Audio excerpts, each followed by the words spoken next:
मेरा नाम है दीक्षा ठाकुर और आप मुझे देख रहे हैं श्री विश्वनाथ IAS एकेडमी सोलन से वनडे एग्ज़ाम को लेकर जो हमारी मोस्ट इम्पॉर्टेंट 20 क्वेश्चंस की सीरीज़ है, उसी सीरीज़ में ये हमारा पार्ट जो है वो 6 है। तो चलते हैं, शुरू करते हैं इस वीडियो में और देखते हैं मोस्ट इम्पॉर्टेंट 20 क्वेश्चंस। देखते हैं पहला क्वेश्चन जो है वो क्या कह रहा है। पहला क्वेश्चन है हमारा कि विच of the following is a constitutional body. इनमें से कौन जो है वो एक संवैधानिक निकाय है। कॉन्स्टिट्यूशनल बॉडीज़ वो होती हैं जिनके बारे में हमारे कॉन्स्टिट्यूशन में लिखा गया होता है। तो ऐसा कौन सा इनमें से 4 में से आपको बताना है कि कौन सा जो है वो हमारा एक कॉन्स्टिट्यूशनल बॉडी है। नेशनल ह्यूमन राइट कमीशन, जिसको बोलते हैं राष्ट्रीय मानवाधिकार आयोग, वो हमारा कैसा है, कॉन्स्टिट्यूशनल बॉडी नहीं है, वो हमारा नॉन कॉन्स्टिट्यूशनल बॉडी है। Election commission of India, yes, Bharat का चुनाव आयोग, ये जो है वो इसके लिए हमारा आर्टिकल कौन सा आता है, आर्टिकल 324 के तहत जो है वो इलेक्शन कमीशन ऑफ इंडिया की बात जो है वो की गई है। तो ये हमारा कैसा हो गया, हमारा ये कॉन्स्टिट्यूशनल बॉडी हो गया। तो इसका आंसर भी हमारा बी ऑप्शन होगा। नेक्स्ट देखते हैं प्लानिंग कमीशन। प्लानिंग कमीशन, जिसको हिंदी में बोलते हैं योजना आयोग, ये बनाया गया था 1950 में जो है वो बनाया गया था। और इसी योजना आयोग को 1 जनवरी 2015 को जो है वो नीति आयोग जो है वो उसको कर दिया गया। तो ये नीति आयोग भी मैंने आपको बता दिया, नीति आयोग कब बना था हमारा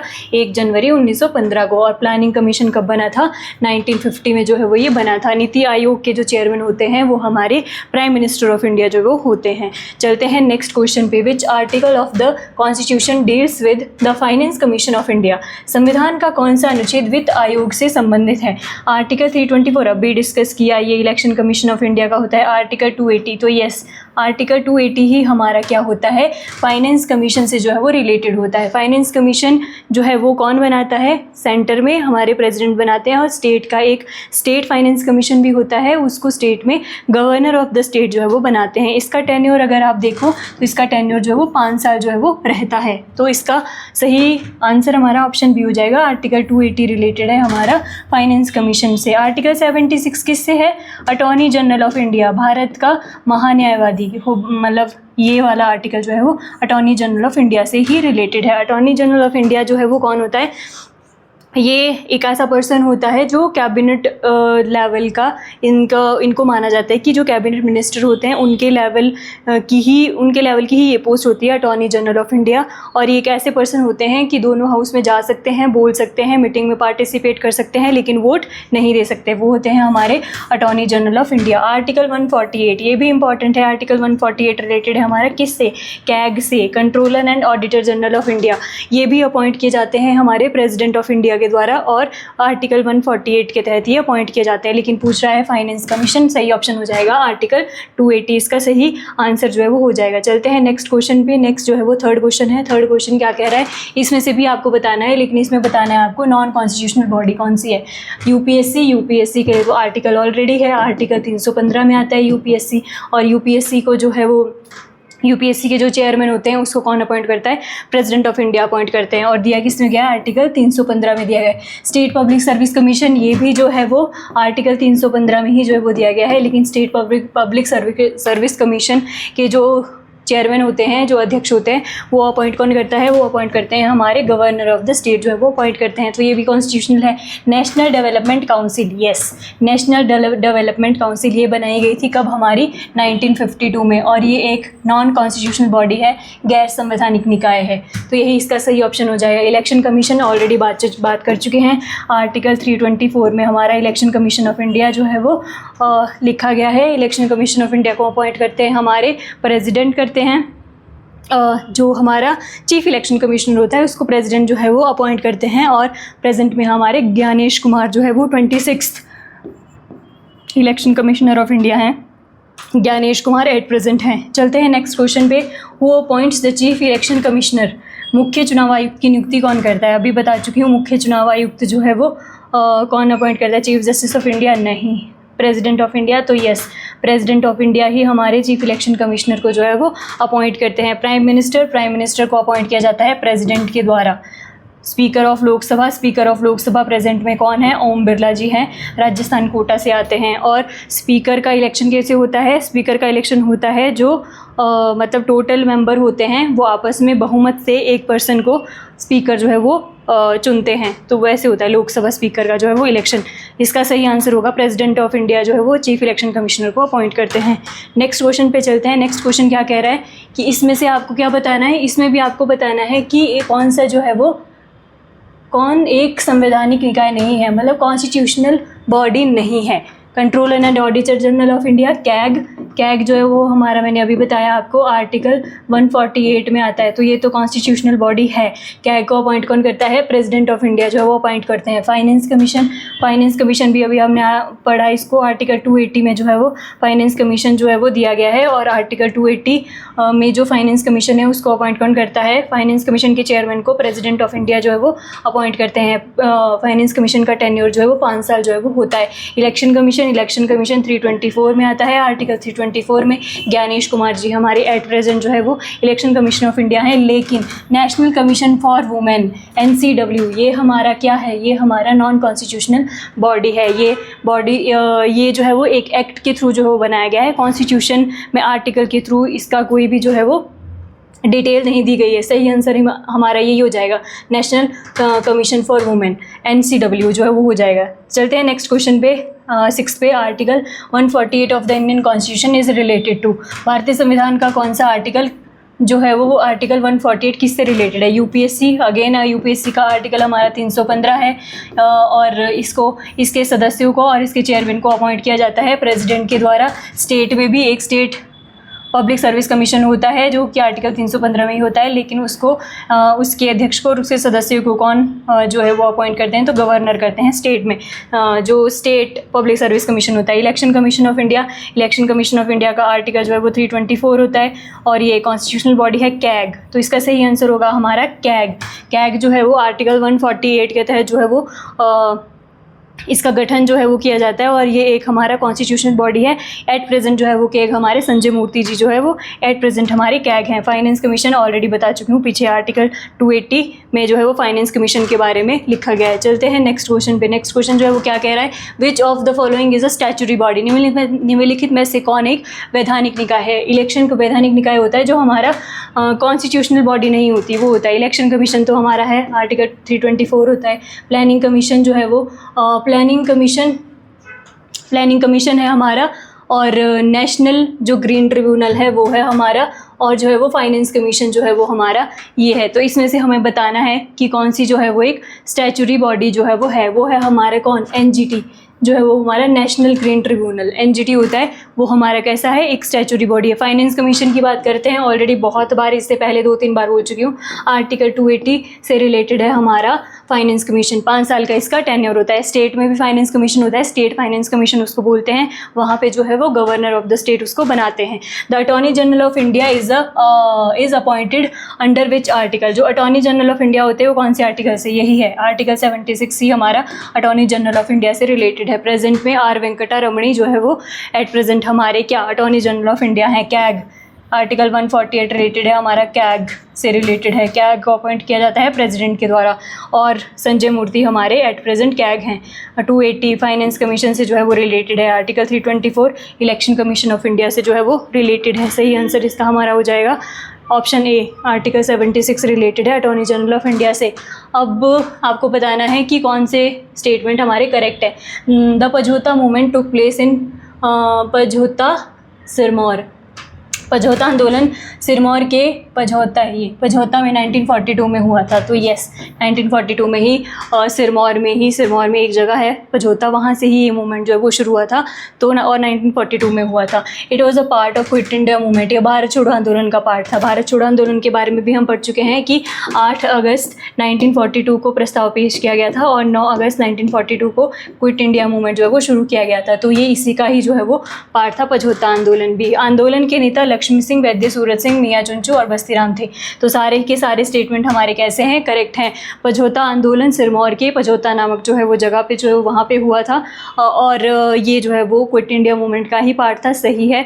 और लक्ष्मी सिंह, वैद्य सूरज सिंह और मियाँ चुनचू और बस्तीराम इस आंदोलन के जो है वो लीडर थे। ये स्टेटमेंट, सारे स्टेटमेंट इसमें कैसे हैं, करेक्ट स्टेटमेंट सारे के सारे जो है वो इसमें हैं। चलते हैं नेक्स्ट क्वेश्चन पे। नेक्स्ट क्वेश्चन है कि आपको मैच करवाना है, match the following. Pen Parvati जो दर्रा है हमारा या पास है हमारा, वो किसको जोड़ता है? पेन पार्वती जोड़ता है हमारा कुल्लू को स्पीति से, और कुगती जोड़ता है हमारा लाहौल को भरमौर से, और ये होता है हमारा कुंजुम पास जोड़ता है हमारा लाहौल को स्पीति से, और दुलची पास जोड़ता है हमारा मंडी को कुल्लू से। तो इसको हम मैच करवा दो। पहले का हो गया हमारा बी, पहले का बी यहाँ पर है, बस यही है। वो 2 का हो गया हमारा ए हो गया, और 3 का हमारा हो गया कुंजुम पास लाहौल एंड स्पीति डी, और 4th का हमारा सी ऑप्शन। तो ये हमारा जो है वो सही आंसर हो जाएगा। पेन पार्वती जो पास होता है हमारा, वो जोड़ता है किसको? कुल्लू को स्पीति के साथ। कुगती पास जो है वो लाहौल और भरमौर के बीच में है, और हमारा कुंजुम पास लाहौल एंड स्पीति को आपस में जोड़ता है। दुलची पास हमारा मंडी और कुल्लू को आपस में जोड़ता है। इसी तरीके से आपको इसको मैच करवाना है, तो ऑप्शन ए जो है वो इसका सही आंसर हमारा हो जाएगा। चलते हैं नेक्स्ट क्वेश्चन पे। नेक्स्ट क्वेश्चन जो है वो क्या कह रहा है? नेक्स्ट क्वेश्चन है, संसद की दोनों सदनों की संयुक्त बैठक निम्नलिखित में से किस पर लागू नहीं होती? Joint sitting of both houses of parliament is not applicable to which of the following. अगर जॉइंट सिटिंग होती है जब दोनों हाउसेज को इकट्ठा करके जो है वो मीटिंग करवाई जाती है, उसको बोलते हैं जॉइंट सिटिंग। तो पूछ क्या रहा है कि जो ये 4 ऑप्शन दिए गए हैं, इनमें से किसके लिए जॉइंट सिटिंग नहीं हो सकती? ऑर्डिनरी बिल के लिए, साधारण जो विधेयक होता है उसके लिए तो हो सकती है। कॉन्स्टिट्यूशनल अमेंडमेंट बिल, तो येस, कॉन्स्टिट्यूशन को अगर हमें अमेंड करना है तो हमें जो है वो दोनों हाउसेज से अलग अलग जो है वो बिल को पास करवाना होगा। जॉइंट सिटिंग उसमें नहीं करवा सकते। जॉइंट सिटिंग जो है वो आर्टिकल हमारा कौन सा आता है? 108 के तहत की जाती है। जॉइंट सिटिंग बुलाता कौन है? हमारे प्रेसिडेंट ऑफ इंडिया जो है वो बुलाते हैं। और जॉइंट सिटिंग जब बुलाई जाती है तो उसको हेड कौन करता है? लोकसभा स्पीकर जो है वो उसको हेड करते हैं, जो कि ओम बिरला जी हैं। तो लेकिन जॉइंट सिटिंग जो है वो कॉन्स्टिट्यूशनल अमेंडमेंट बिल के केस में नहीं बुलाई जा सकती। तो इसका बी ऑप्शन हमारा करेक्ट आंसर हो जाएगा। चलते हैं नेक्स्ट क्वेश्चन पे। Which constitutional amendment introduce the Panchayati Raj as a constitutional institution? कौन सा संवैधानिक संशोधन पंचायती राज को संवैधानिक संस्था के रूप में लाया? 71वां संशोधन, 72nd यानी कि 72वां, 73rd और 74th अमेंडमेंट। तो 73rd अमेंडमेंट जो था वो कब आया था? 1993 में जो है वो ये आया था, और यही जो है वो पंचायती राज को कॉन्स्टिट्यूशनल स्टेटस जो है वो इसने दिया था। 74th भी बहुत इंपॉर्टेंट है। 74th अमेंडमेंट भी 1993 में ही आया था, और ये हमारा म्यूनसिपैलिटीज़ से रिलेटेड है, न्यायपालिका से जो है वो संबंधित है। सही आंसर हमारा ऑप्शन सी इसका करेक्ट आंसर हो जाएगा। चलते हैं नेक्स्ट क्वेश्चन पे। नेक्स्ट क्वेश्चन जो है वो क्या कह रहा है? नेक्स्ट क्वेश्चन है, which article empowers the supreme court to issue direction for enforcement of fundamental rights? कौन सा आर्टिकल सर्वोच्च न्यायालय को मौलिक अधिकारों के पालन हेतु निर्देश देने का अधिकार देता है? Article 32, article 226, article 144, article 13। देखो आर्टिकल 32 जो है वो उसके तहत ही आप अगर फंडामेंटल राइट कोई आपसे छीन रहा है तो आप जो है वो डायरेक्ट जो है वो कहाँ जा सकते हो? सुप्रीम कोर्ट जो है वो जा सकते हो, और सुप्रीम कोर्ट में जो है वो 5 प्रकार की रिट जो है वो लगा सकते हो। तो ये फंडामेंटल राइट का पार्ट है, और ये एक ऐसा राइट है जिसके थ्रू आप फंडामेंटल अगर आपसे कोई छीन रहा है उसके लिए आप सीधा जो है वो सुप्रीम कोर्ट जा सकते हो और रिट जो है वो लगा सकते हो। इसके थ्रू जो है वो अगर आप आर्टिकल 226 के तहत कहाँ जा सकते हो? अगर फंडामेंटल राइट को कोई छीन रहा है तो हाई कोर्ट जाने का जो है वो प्रोविज़न है। आर्टिकल 13 जो है वो जुडिशियल रिव्यू से इम्पॉर्टेंट है। जुडिशियल रिव्यू जो है वो हमारी जुडिशरी के पास राइट है, और आर्टिकल 13 में जो है वो जुडिशियल रिव्यू के बारे में लिखा गया है। चलते हैं नेक्स्ट क्वेश्चन पे। नेक्स्ट क्वेश्चन जो है वो क्या कह रहा है? भारत के राष्ट्रपति के संबंध में निम्नलिखित कथनों पर विचार कीजिए। प्रेसिडेंट से रिलेटेड आपको 3 स्टेटमेंट दी गई है, आपको इसमें बताना है कि करेक्ट स्टेटमेंट कौन सी है। अगर इसमें नहीं लिखा गया है तो आपको ये याद रखना कि करेक्ट स्टेटमेंट आपको इसमें बतानी है। प्रेसिडेंट से रिलेटेड क्वेश्चन है। चलते हैं। He is the head of union executive. वे केंद्र के कार्यपालिका प्रमुख होते हैं। सही बात है। आर्टिकल 53 यही कहता है कि जो हमारे प्रेसिडेंट होंगे वो हेड होंगे किसके? सॉरी, यूनियन एग्जीक्यूटिव के क्या होंगे? हेड होंगे। सही स्टेटमेंट है। उन्हें संसद के किसी भी सदन का सदस्य होना आवश्यक है। He must be a member of either house of parliament. तो नहीं, जो हमारे प्रेसिडेंट होते हैं वो किसी भी हाउस का, किसी भी स्टेट में जो भी हाउसेज होते हैं किसी का भी जो है वो मेंबर नहीं हो सकता, ये लिखा गया है। तो ये स्टेटमेंट हमारा इनकरेक्ट हो गया। नेक्स्ट चलते हैं। He can be removed by impeachment. उन्हें महाभियोग के द्वारा हटाया जा सकता है। सही स्टेटमेंट है। महाभियोग क्या होता है? महाभियोग नियोग यानी कि इम्पीचमेंट। इम्पीचमेंट एक ऐसी प्रोसेस है जो प्रेसिडेंट को हटाने के लिए जो है वो शुरू की जाती है। तो प्रेसिडेंट को हटाने को लेकर एक बिल लेके आते हैं। बिल किसी भी हाउस में ला सकते हैं, राज्यसभा में भी, लोकसभा में भी जो है वो ला सकते हैं।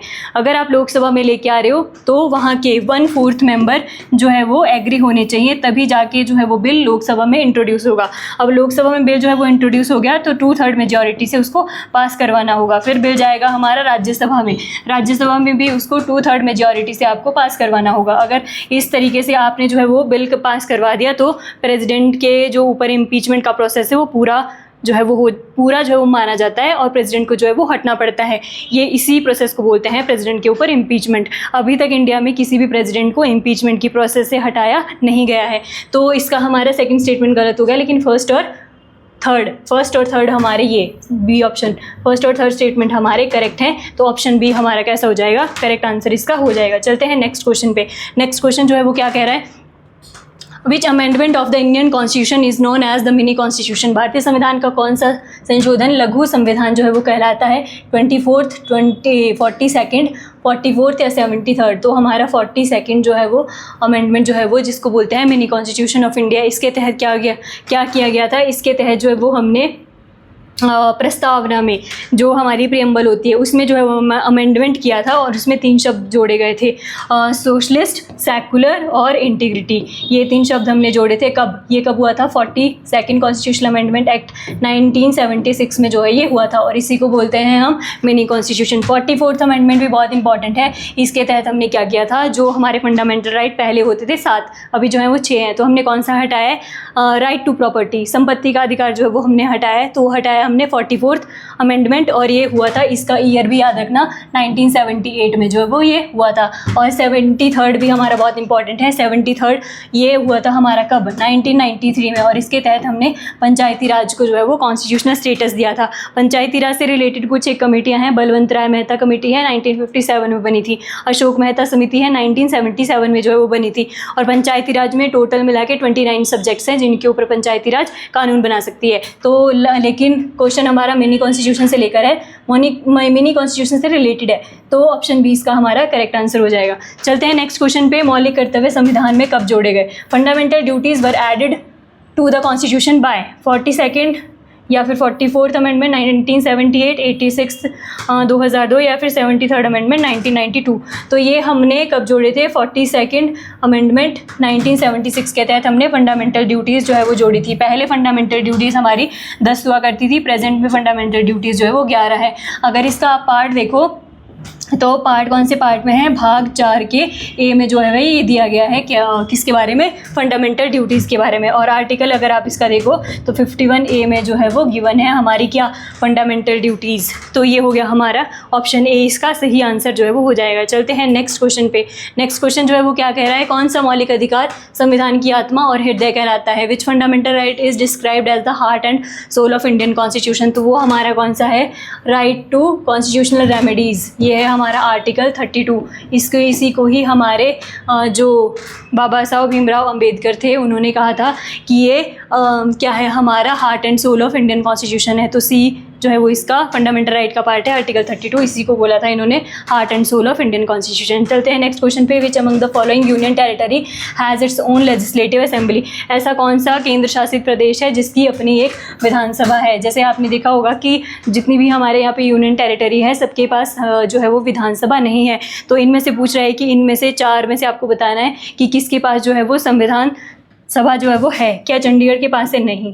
अंडमान एंड निकोबार के पास है, नहीं। पुडुचेरी के पास है, तो यस। पौंडीचेरी के पास अपनी विधानसभा है। पौंडीचेरी और दिल्ली एंड J&K, ये ही 3 यूटी है हमारी जिनके पास अपनी विधानसभा है, बाकी के पास नहीं है। लक्षद्वीप के पास भी जो है वो हमारी लेजिस्लेटिव असेंबली विधानसभा नहीं है। 3 ही यूटी हैं, अगेन बता देती हूँ, दिल्ली, J&K और हमारा ये पौंडीचेरी। इन 3 के पास ही एट प्रेजेंट जो है वो हमारी जो है वो लेजिस्लेटिव असेंबली है। चलते हैं नेक्स्ट क्वेश्चन पे। Which part of the constitution deal with the fundamental rights. भारतीय संविधान का कौन सा भाग मौलिक अधिकारों से रिलेटेड है। देखते हैं सारे भाग। ये भाग 2 है हमारा किससे, नागरिकता से, यानी कि सिटीजन से जो है वो रिलेटेड है नागरिकता। भाग 3 तो यही है हमारा फंडामेंटल राइट से। भाग 4 ये है DPSP, directive principle of state policy, जो हमारे 36 से लेकर 51 तक जो है वो गिवन है आर्टिकल। पार्ट 4 जो है वो हमारा, पार्ट 5 जो है वो हमारा वो नहीं है, फंडामेंटल राइट ही पूछा गया था, तो हमारा पार्ट 3 में आता है हमारा फंडामेंटल राइट। पार्ट 4 मैंने आपको बता दिया, DPSP से जो है वो रिलेटेड है। चलते हैं नेक्स्ट क्वेश्चन पे। हमारे क्या कह रहा है, बीस the preamble was amended for the first time by, ये मैंने एक्सप्लेनेशन में बता दिया है, प्रस्तावना में पहली बार संशोधन किसने, नहीं कब किया गया था, यहाँ पे थोड़ा एरर है, कब किया गया था। 42nd अमेंडमेंट यानी कि 42वां, 44th अमेंडमेंट, 73rd या फिर 86th। तो हमारा 42nd अमेंडमेंट हुआ था कब, 1976 में। उसी टाइम जो है वो प्रीएम्बल में फर्स्ट टाइम जो है वो अमेंडमेंट किया गया था, और अभी तक जो है वो मतलब एक ही बार हुआ है, और 42nd अमेंडमेंट से ही जो है वो हुआ है। और कौन से वर्ड जोड़े गए थे, सोशल, सेकुलर और इंटीग्रिटी, ये 3 वर्ड जो है वो जोड़े गए थे हमारी प्रीएम्बल में, और इसी अमेंडमेंट को हम जो है वो मिनी कॉन्स्टिट्यूशन ऑफ इंडिया भी जो है वो कहते हैं। तो हमारा फर्स्ट जो है वो इसका करेक्ट आंसर जो है वो हो जाएगा। तो ये थे आज के हमारे मोस्ट इम्पॉर्टेंट 20 क्वेश्चंस। मिलते हैं आपसे नेक्स्ट वीडियो में, तब तक के लिए धन्यवाद, जय हिंद।